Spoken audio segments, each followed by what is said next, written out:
Next heading डालेंगे अवमंदित दोलन।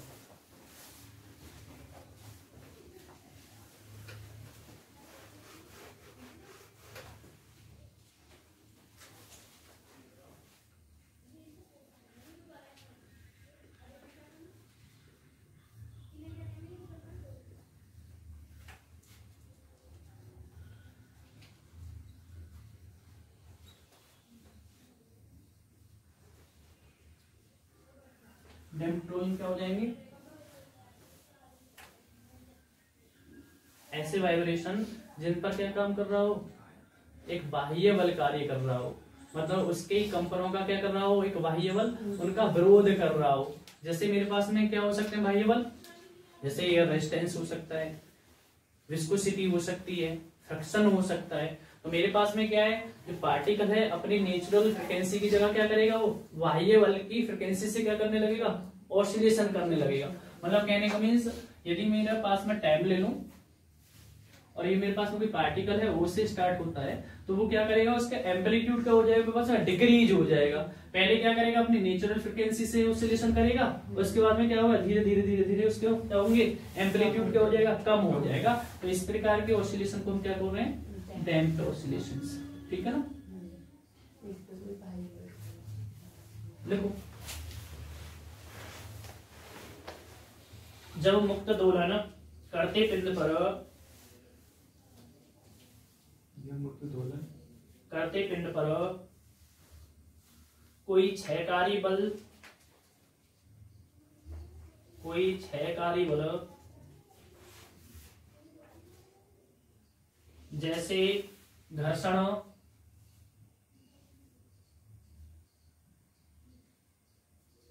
वायु प्रतिरोध, श्यानता आदि, वायु प्रतिरोध, श्यानता आदि कंपनों का विरोध करता है,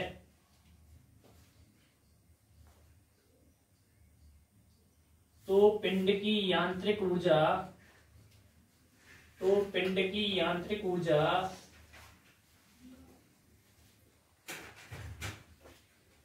धीरे धीरे कम हो जाती है।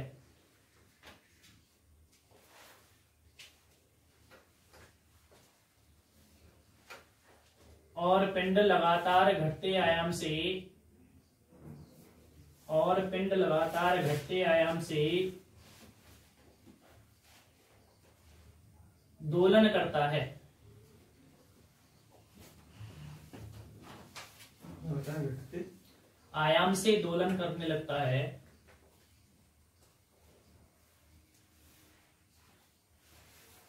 और अंत में पिंड विराम अवस्था में आ जाता है, और अंत में पिंड विराम अवस्था में आ जाता है।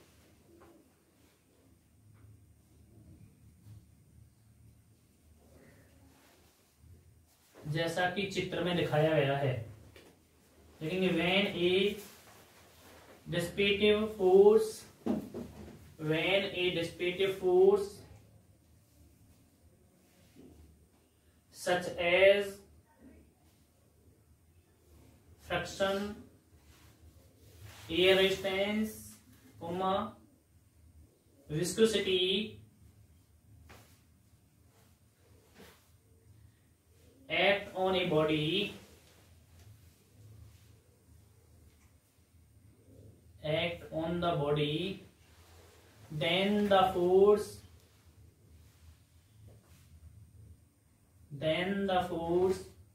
offers resistance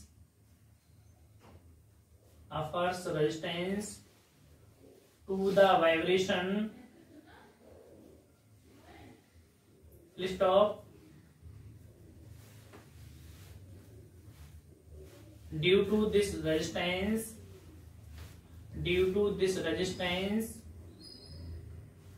the mechanical energy of the body,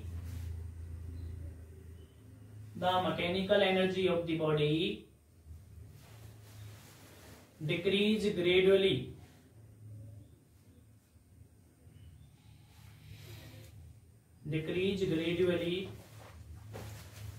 and the body oscillate, then the body oscillate with continuously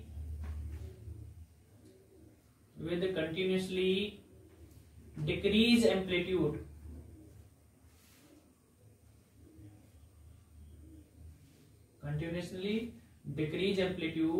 shown in the figure.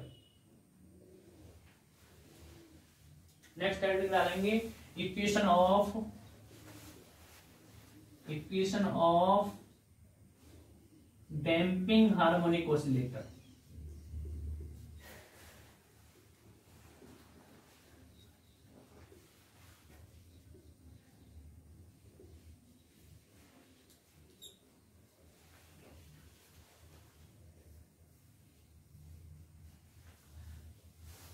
अवमंदित दोलित्र आवर्ती की समीकरण।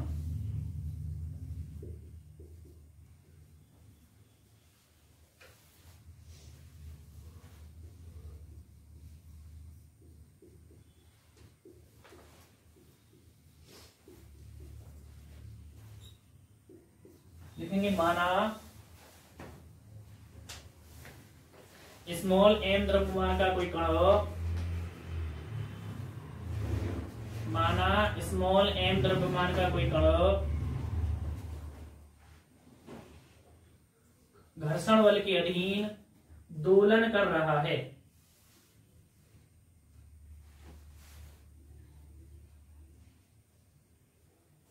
इस कण का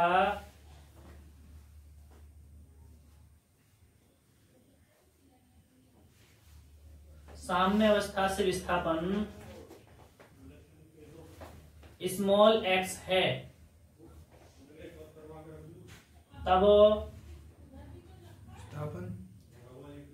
स्मॉल x है। तो देखो मेरे पास में क्या है, यदि मेरे पास में कोई पार्टिकल है, उसका जो मास है वो m है, और वो क्या कर रहा है, अपनी मीन पोजीशन से क्या कर रहा है, x डिस्टेंस डिस्प्लेसमेंट हो रहा है। तो उस पे दो बल कार्य कर रहे होंगे।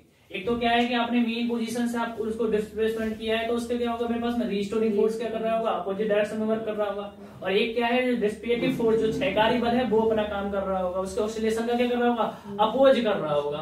तो लिखो let us consider a particle of mass small m, a particle of mass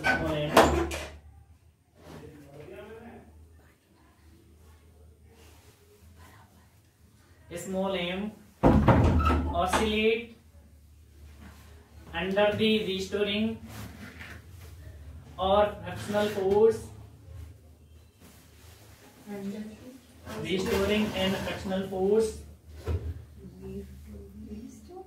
restoring frictional force at instant time t,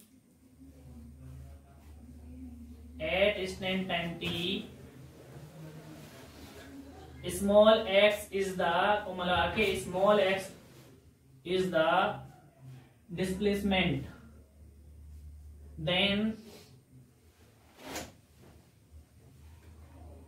the force acting on the body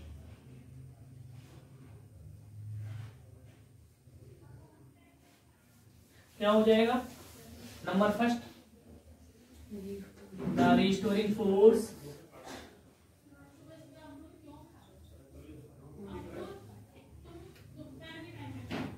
acting on the particle is proportional to the, इसका proportional होगा displacement,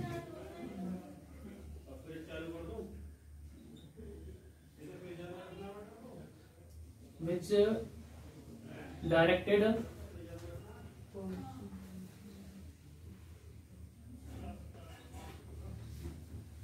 the opposite of the force। क्या करोगे, प्रत्यानयन बल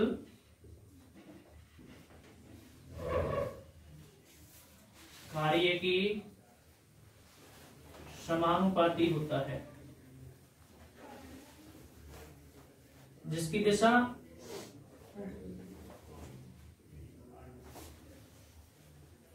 विस्थापन के विपरीत होती है। तो मेरे पास में F प्रोपोर्शनल कितना हो जाएगा x, जैसे हम प्रोपोर्शनल चिन्ह हटाएंगे तो माइनस के x। ठीक है।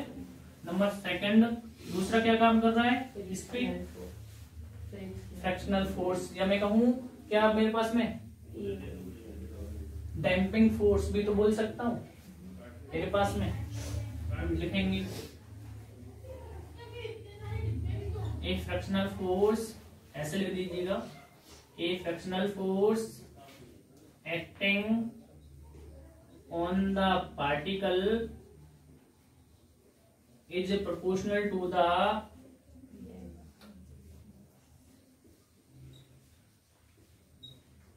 वेलोसिटी। बेटा जो फ्रैक्शनल है वो हमारे चलने की क्या लगता है बेटा, विपरीत डायरेक्शन में लगता है। तो वही है, क्या करेंगे, कण पर कार्य करने वाला क्षयकारी घर्षण बल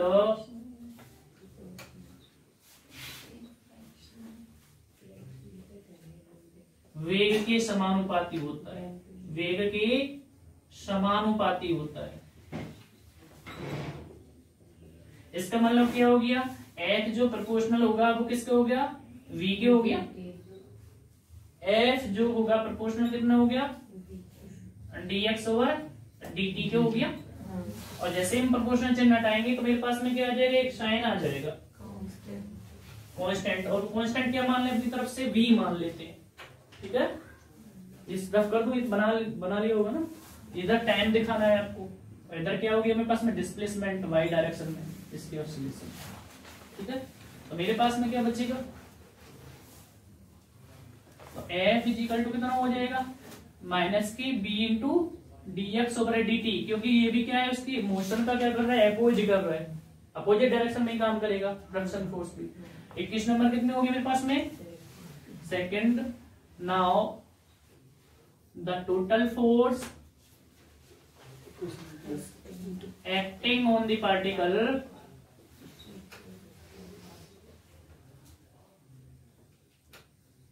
मतलब कण पर कार्य करने वाला कुल बल। तो F इज इक्वल टू कितना हो जाएगा, मैं ये बोल सकता हूं, देखिए रिस्टोरिंग फोर्स, ये R बोल दो इसको, जिससे हमारा कंफ्यूजन खत्म हो जाएगा। इसको क्या बोल सकते हैं, फ्रैक्शनल को F डैश बोल दीजिएगा। ठीक है ना, तो मेरे पास में क्या हो जाएगा, F डैश बोल देंगे तो मेरे पास में क्या हो गया, एफ आर प्लस के एफ डैश। तो मेरे पास में क्या होगा, माइनस के एक्स और minus K B into D X over D T. और चूंकि आप एफ इजिकल टू क्या होगा, एम में, तो मैं लिख दूं एम में, और लिख सकता हूं M D square X over D T square लिख सकता हूं, minus K X minus K B into D X over D T. अब मैं क्या करूं, m का डिवाइड कर लूं और अपना क्या कर लूं, इनको रिप्लेस कर लूं। तो मेरे पास में क्या होगा, D square X over D T square minus ये हो जाएगा प्लस के अपॉन एम। ऐसे करिए, पहले एक टर्म ले लीजिएगा क्योंकि सीक्वेंस वाइज हो जाएगा, हायर टर्म फिर उसका लोअर फिर लास्ट में उससे लोअर। तो मेरे पास में हो जाएगा minus K B upon M D X over D T, और ये माइनस का है तो इसलिए हो गया इधर प्लस। ठीक है ना, प्लस के क्या हो जाएगा, k upon M into X is equal to 0। यहां तक किसी को दिक्कत नहीं है। अब देखो मैं इसको आगे फर्दर सॉल्व करने के लिए क्या करूं, कुछ वेरिएशन कांस्टेंट मान लें जिससे हमारी डिफरेंशियल इक्वेशंस बन जाए।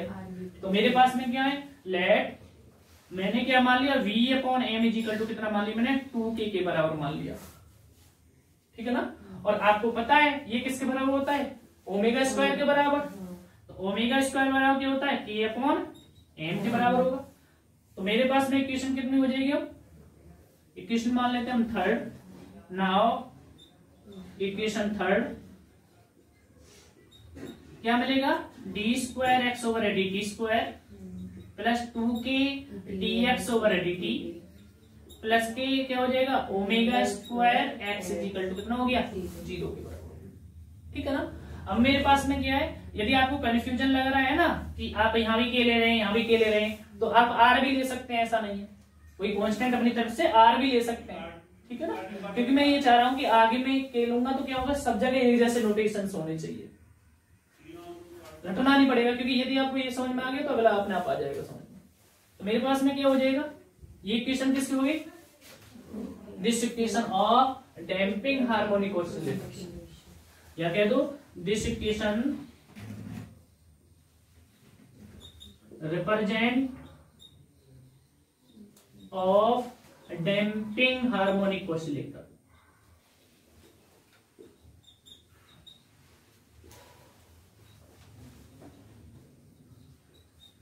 अब मेरे पास में क्या है, इसको आगे फर्दर सॉल्व करेंगे तो डिफरेंशियल इक्वेशन को क्या मानेंगे, एक अपनी तरफ से एक आर्बिट्रेरी कांस्टेंट एक मान लेंगे जो इस इक्वेशन को क्या करेगा, सेटिस्फाई करेगा, जैसे आपने किस में किया था, एसएचएम में किया था।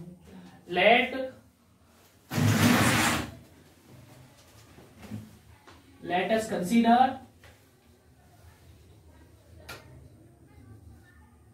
a arbitrary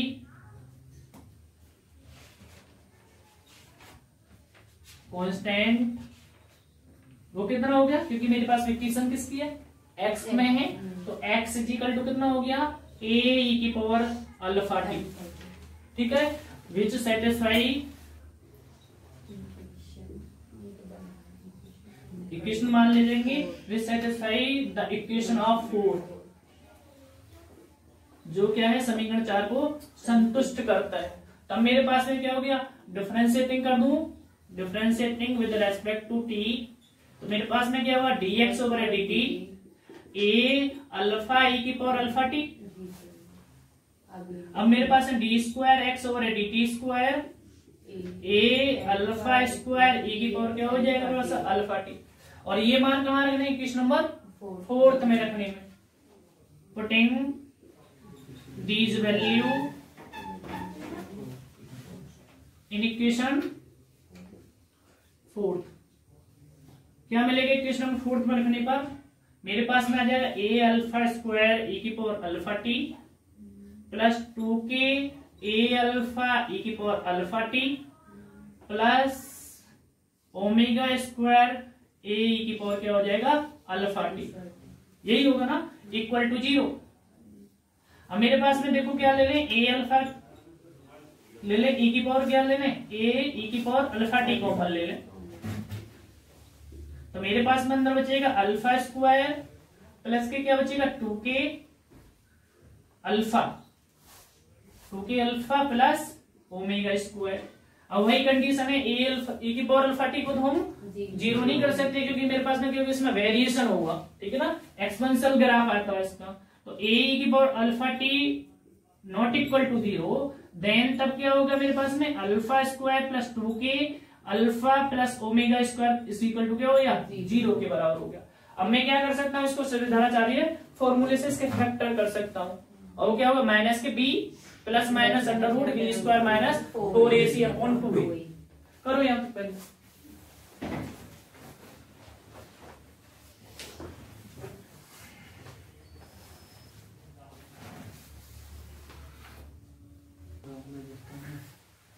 जीटी वर्ड पर को सांस पर गए तक तो हम कोई बात नहीं, आगे करेंगे तो फैक्टर कर देंगे ना।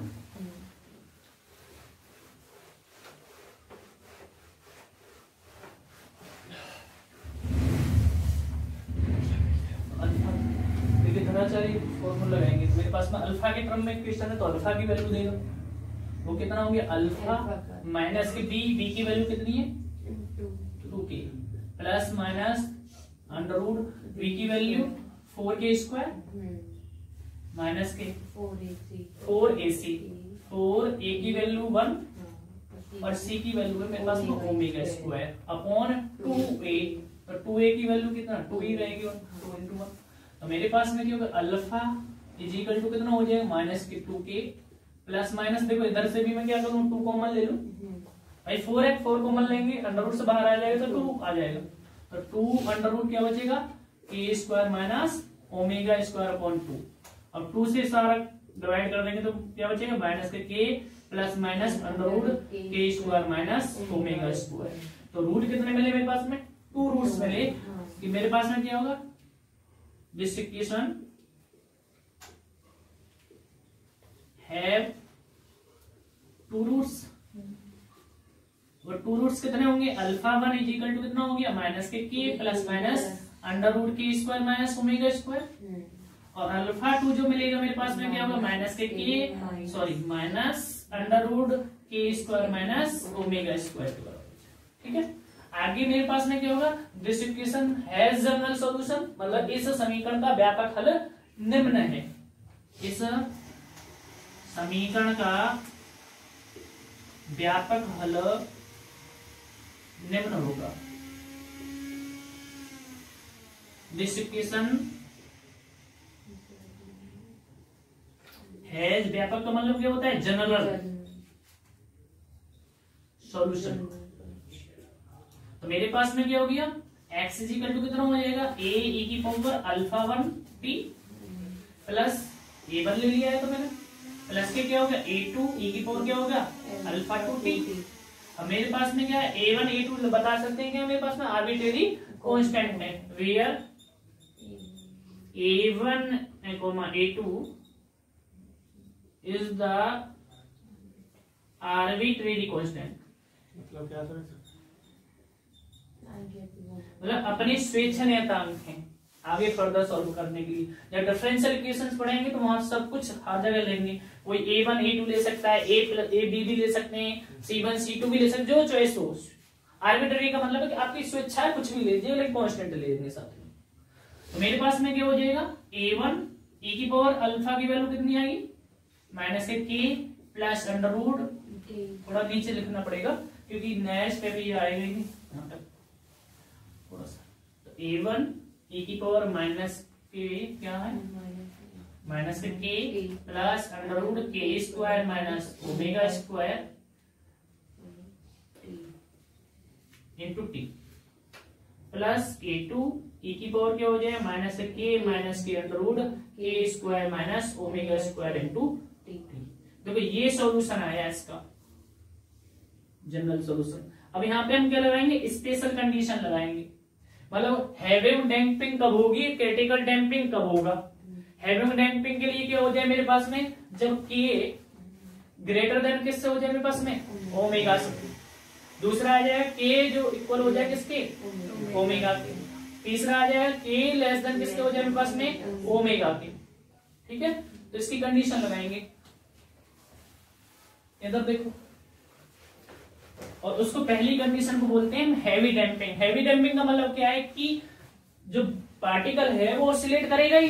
हैवी डैम्पिंग का तो मतलब यही होगा ना, डैम्पिंग का मतलब है रुकावट, उसके जो नेचुरल ऑसिलेशन है उनको क्या करना, उनको अपोज करना। तो मेरे पास में क्या हो जाएगा,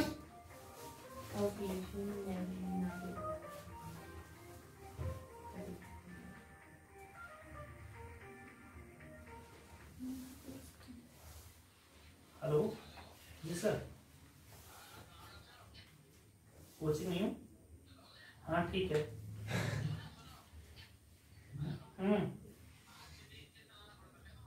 ठीक है ठीक है, मैं कॉल कर लूंगा तुम्हें।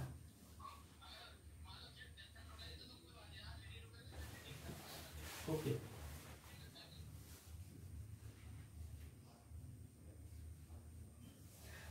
तो मेरे पास में क्या हो जाएगा, हैवी डैम्पिंग पहला कंडीशन लगाएंगे।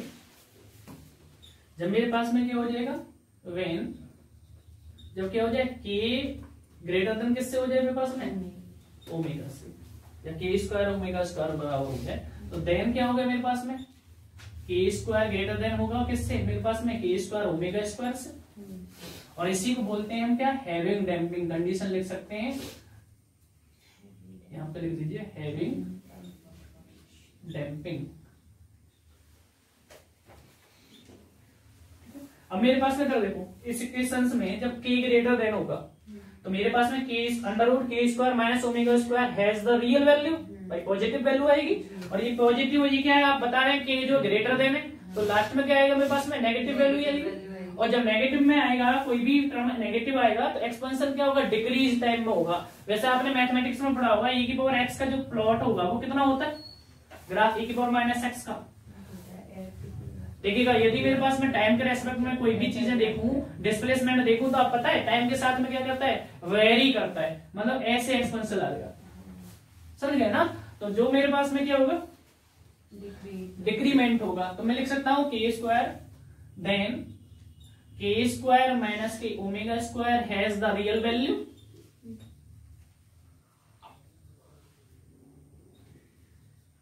बट द कंपोनेंट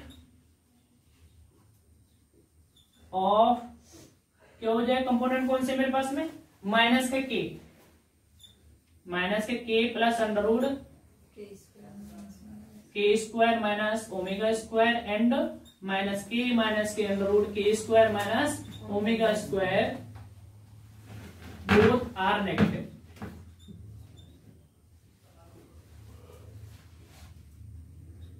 देन तो मेरे पास में क्या हो गया, जो मेरे पास में ऑसिलेशन होंगे वो क्या होंगे, डिक्रीमेंट में होंगे। देखो यहां तक, अभी फिगर बनाएंगे।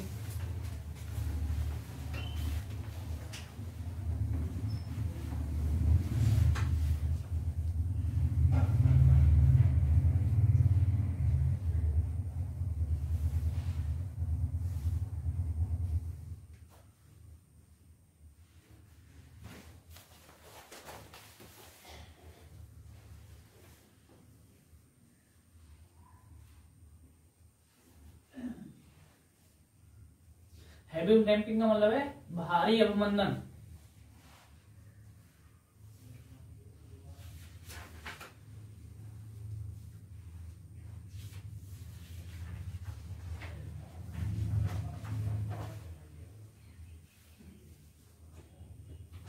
हो गया।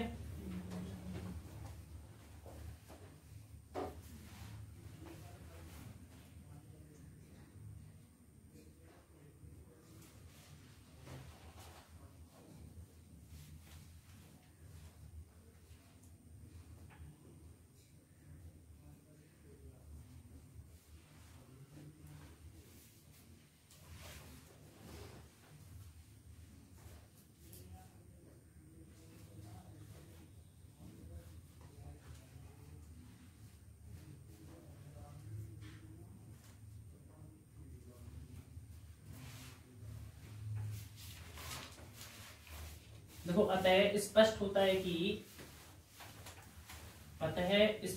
है कि कण को उसकी साम्यावस्था से विस्थापित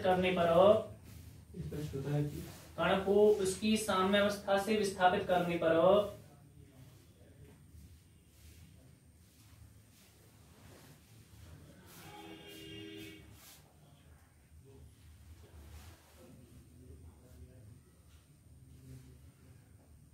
कण बिना दोलन किए अति अवमंदित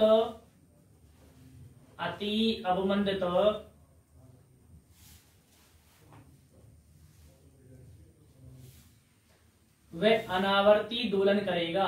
अनावर्ती को मतलब अनपीरियोडिक। देखो when a particle displacement या displaced, when a particle displaced from the equilibrium state, then the particle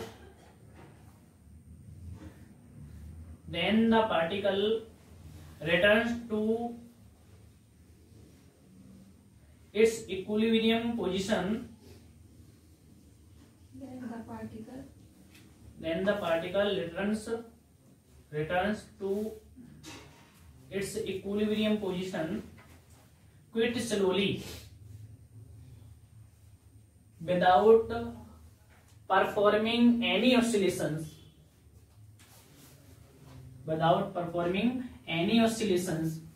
देखिए साइड में ग्राफ बना देंगे इसका। The plot of these equations represented y a small a। देखेंगे मेरे पास में क्या है, कोई पार्टिकल्स है और कैसे ऑसिलेशन करेगा, यदि मेरे पास में ये टाइम है और मेरे पास में इसमें क्या है, डिस्प्लेसमेंट है, तो मेरे पास में क्या हो गया, एक साथ यहां से पार्टिकल क्या हो गया मेरे पास में, ऐसे एक साथ डिक्रीमेंट हो जाएगा।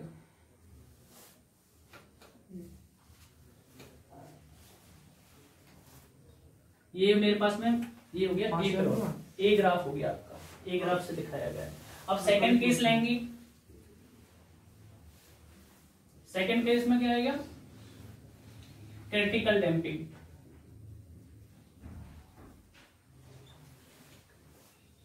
क्रांतिक अवमंदन,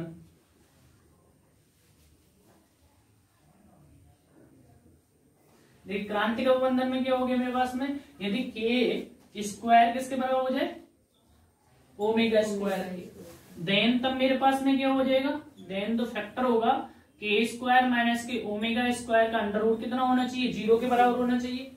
बट हम इसको 0 के बराबर नहीं लेंगे, क्योंकि मेरे पास में जो टर्म है वो क्या होगा, मेरे पास में एक्सपोनेंशियल टर्म है ना, कुछ ना कुछ होगा जरूर। तो ये कहेंगे इस टर्म को क्या लेंगे, यह राशि शून्य नहीं बल्कि अति सूक्ष्म मान के बराबर, अति सूक्ष्म मान क्या मान लें, h मान लें, मान लें, तब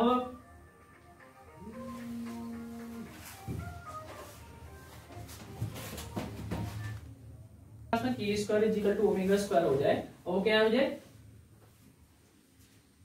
K square is equal to omega square के बराबर है, तो मेरे पास में इक्वेशन से कुछ भी सॉल्यूशन नहीं मिलेगा, इसलिए क्या हमने ले लिया, h के बराबर ले लिया। तो लिखेंगे this quantity is not equal to 0 but we consider a small quantity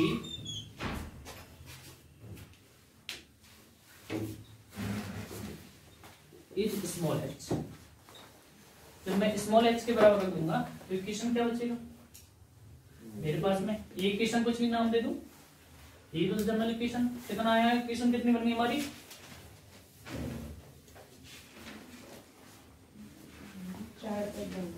equation number 4। तो करेंगे now from equation, now from equation 4, तो मेरे पास में क्या हो जाएगा, देखो x इज इक्वल टू कितना हो गया, a1 e की पावर 4 ही बनी है, 5 बनेगी, तो यहाँ 5 कर दीजिएगा, और ये क्या हो गया मेरे पास, 5 कर दीजिएगा, तो मेरे पास में क्या हो जाएगा, a1 e की पावर माइनस से k प्लस के क्या हो जाएगा h इंटू क्या बचेगा t प्लस a2 e की पावर माइनस के h t, ये बचेगा ना।